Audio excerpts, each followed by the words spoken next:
Hi, I'm Connor Janeau, and welcome to my new weekly automotive program, HEAP. HEAP stands for Hugely Eccentric Automotive Program. Yes, I know I came up with it in 15 minutes, and yes, I know it's amazing. Using my arbitrary measurement system, we will measure the quality of each car that we look at on the show. We have heaps of junk, heaps of averageness, heaps of quality, and heaps of unusual quality.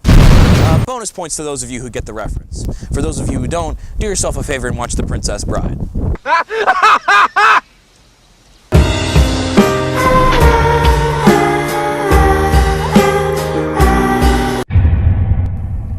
There is a car that is so fast that it was used for an entire decade in the NASCAR racing series, and it's still popular in drag racing today.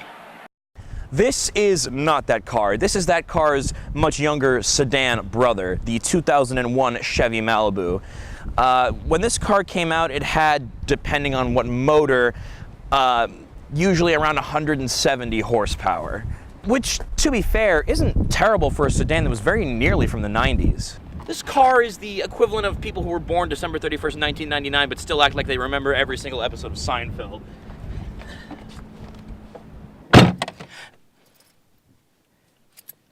Don't ask.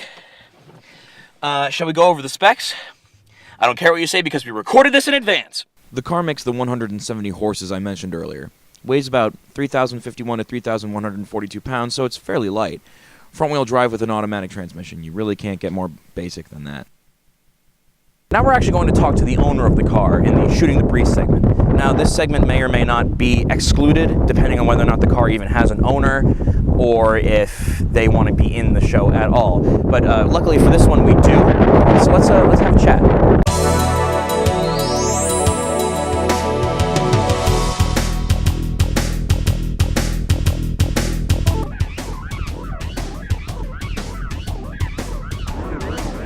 I'm gay. All right, everyone, welcome to the Shooting the Breeze segment, and here I have the owner of the Chevy Malibu, Mark.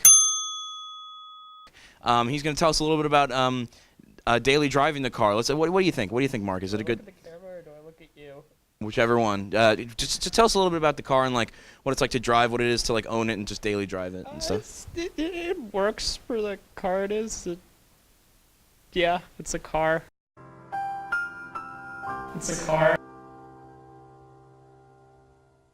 I got in an accident in it.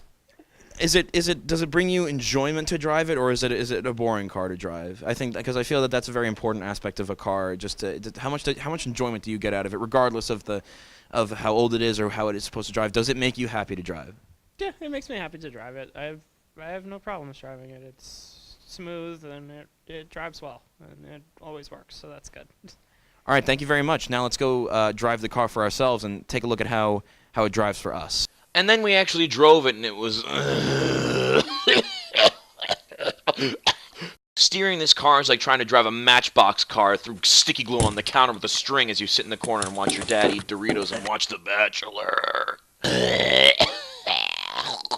The steering is heavy and the throttle response is like trying to coax the next mahjong move out of a 95-year-old woman with Alzheimer's. This is the kind of car you take to your junior prom and end up bringing home the 7th or 8th girl you got to get a slow dance with. What I'm trying to say is that it's boring. It was really not what I was expecting out of a car that was surprisingly powerful, at least on paper and under the hood. It just has no idea how to put that power down. The transmission is garbage and everything else about the car is so underwhelming that it really doesn't even matter. And it's a shame, too, because when they marketed this car, they clearly wanted to appeal to that sort of sleeper, sporty sedan crowd. They, look at the pictures out of this catalog. It's like, oh, we're so sporty, we got a spoiler, and we're jet black, but we only have front-wheel drive and automatic transmission. Taking into account what this car was really meant for and really used for, it just ends up being another average, comfortable, safe family sedan from the early 2000s. And I can't fault it for doing that. It does that well. It does that just as good as any other car that came out at the time. And ultimately, taking that into account, as I said before, it ends up being a heap of averageness. It's nothing special, really, even though it clearly wants to be. But at the same time, it's nothing absolutely terrible for what it's really meant for.